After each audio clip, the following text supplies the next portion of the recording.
రక్షణ శాఖ మంత్రి పెద్దలు Rajnath Singh garu, honourable minister civil aviation Kinjarapu Rammohan Naidu garu, honourable minister IT human resource development Lokesh garu, BJP రాష్ట్ర అధ్యక్షులు మాధవ్ గారు, సహచర మంత్రివర్గ సభ్యులు సత్యప్రసాద్ గారు, భరత్ గారు, సత్యకుమార్ యాదవ్ గారు, సవిత గారు, సెక్రటరీ డిఫెన్స్ సంజీవ్ కుమార్ గారు,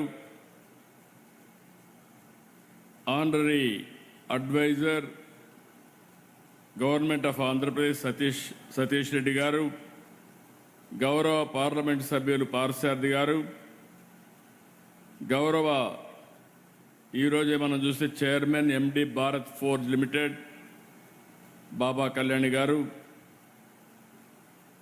డీజీ ఏరో డిఆర్డిఓ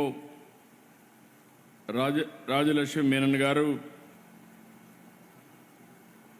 గౌరవనీయురాలు స్థానిక శాసనసభ్యురాలు పల్లె సింధూరారెడ్డి గారు,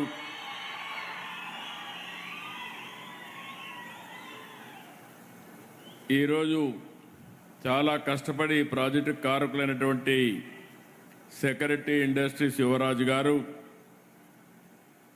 అదే మాదిరిగా ఈరోజు నేను పుట్టపర్తికి వస్తే మీ అభిమానం చూస్తున్నా, మీ అందరికీ పేరు పేరున మనస్ఫూర్తిగా నమస్కారాలు, అభినందనలు. పుట్టపర్తి అనంగానే మనకు గుర్తొచ్చేది సత్యసాయిబాబా. ఆయన బోధనలతో విశ్వశాంతికి ఒక సందేశాన్ని అందించిన పవిత్ర పుణ్య భూమి ఈ పుట్టపర్తి అని చెప్పి మీ అందరికీ విజ్ఞప్తి చేస్తున్నా. అటువంటి పుట్టపర్తిలో దేశ రక్షణ రంగంలో కీలకమైనటువంటి advanced medium combat air craft fighter jet ఈరోజు ఇక్కడ ఫౌండేషన్ వేసుకోవడం నేను ఒక బ్రహ్మాండమైనటువంటి అవకాశంగా భావిస్తున్నా. పుట్టపర్తి అంటే ప్రశాంతతే కాదు, ఇకపై దేశం గర్వించే రక్షణ కేంద్రం కూడా. పుట్టపర్తికి ఇకపై భక్తికి మాత్రమే కాదు, భద్రత కూడా, దేశ భద్రతకు ఇక్కడి నుంచే ప్రారంభం అవుతుందని చెప్పి మరొకసారి మీ అందరికీ హామీ ఇస్తున్నారు. Puttaparthi is moving from spiritual inspiration to strategic innovation. వీటి ద్వారా ఆత్మనిర్భర్ భారత్ లక్ష్య సాధనలో ఆంధ్రప్రదేశ్ రాష్ట్రం కీలక భాగస్వామ్యం అవుతుంది. దీనికి మనస్ఫూర్తిగా ప్రధానమంత్రి గారిని, రాజ్నాథ్ సింగ్ గారిని గట్టిగా అభినందిస్తున్నా. మీరందరూ కూడా చప్పట్లు కొట్టి గట్టిగా అభినందించి కృతజ్ఞతలు చెప్పాల్సిన అవసరం ఉంది. Under the visionary leadership of honourable prime minister Narendra Modiji, honourable defence minister Rajnath Singh ji has played a pivotal role in strengthening India's defense capabilities and modernizing our armed forces. You are seeing him. His conscious efforts towards promoting indigenous defense manufacturing and advancing the vision of Atmanirbhar Bharat in the defense sector are truly commendable. Through decisive reforms, strategic investments, and support for innovation, our defense minister has significantly enhanced India's self-reliance, preparedness, and global standing in defense and aerospace. Operation Sindoor is a proud example of India's growing strength and technology progress, and the success of Atmanirbhar Bharat in defense. I am very happy they have used a drone The drone has been produced from Andhra Pradesh, that is from Kurnool, that is the strength of Andhra Pradesh. I know our defense minister, not today, for the last 3 decades. He is very, very, I can say, very, very reliable, very, very friendly. I am in favor sometimes, I am in opposition. But never you have forgotten me. That is where I am thankful to you, sir. I am very happy. When he was Chief Minister of UP, our Chief Minister of Andhra Pradesh at that time. During Vajpayee period, he was Central Minister. I had a close relation.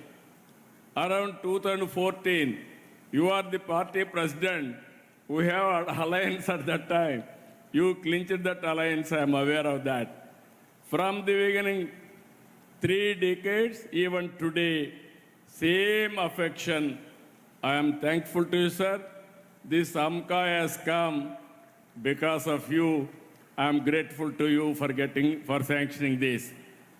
ఈ రోజు మనందరం గుర్తుపెట్టుకోవాల్సింది AMCA project Puttaparthi నుంచి మన దేశ రక్షణ రంగం యొక్క సామర్థ్యాన్ని చాటుతుంది. 15,803 కోట్లతో ఫైనల్గా 650 ఎకరాలతో పుట్టపర్తి ఒక టౌన్షిప్ వస్తుంది. 7,500 మందికి ఉద్యోగాలు వస్తాయి.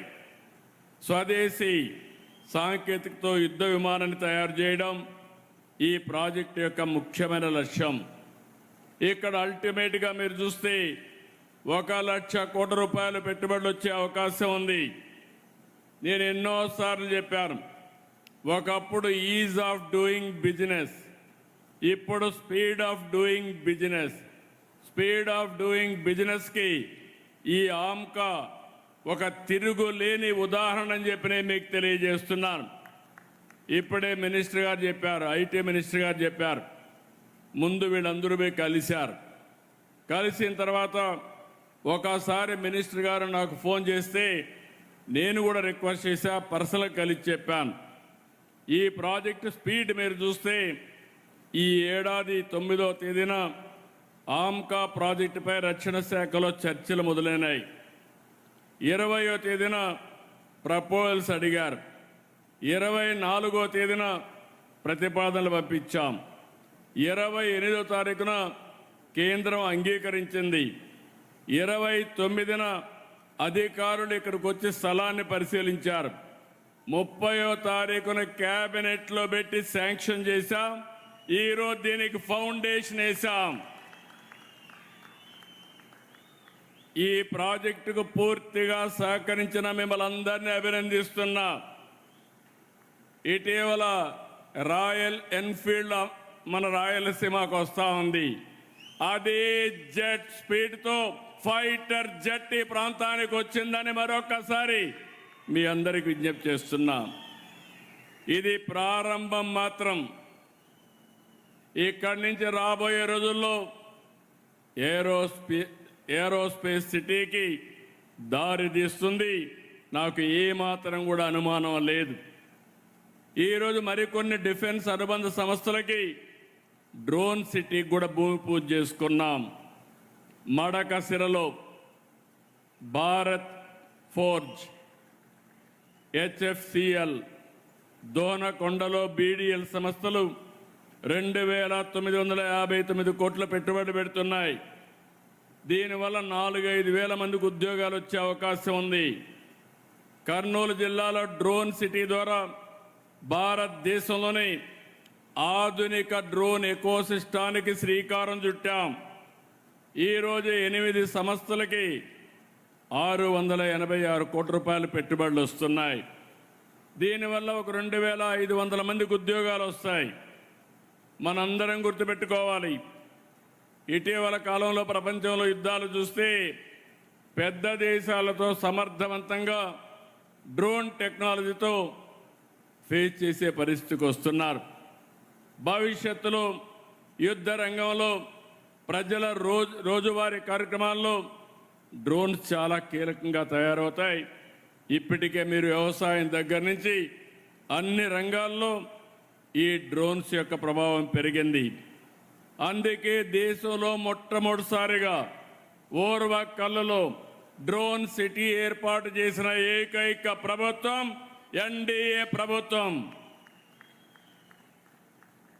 ఈరోజు మీరు ఒక్కసారి చూస్తే శ్రీహరికోట నుంచి అంతరిక్ష శక్తి, నాగాయ లంక నుంచి క్షిపణ శక్తి, విశాఖ నుంచి నౌకాదళ శక్తి, పుట్టపర్తి నుంచి వైమానిక రక్షణ శక్తితో దేశానికి ఏపీ రక్షణ కవచంగా నిలబడుతుంది.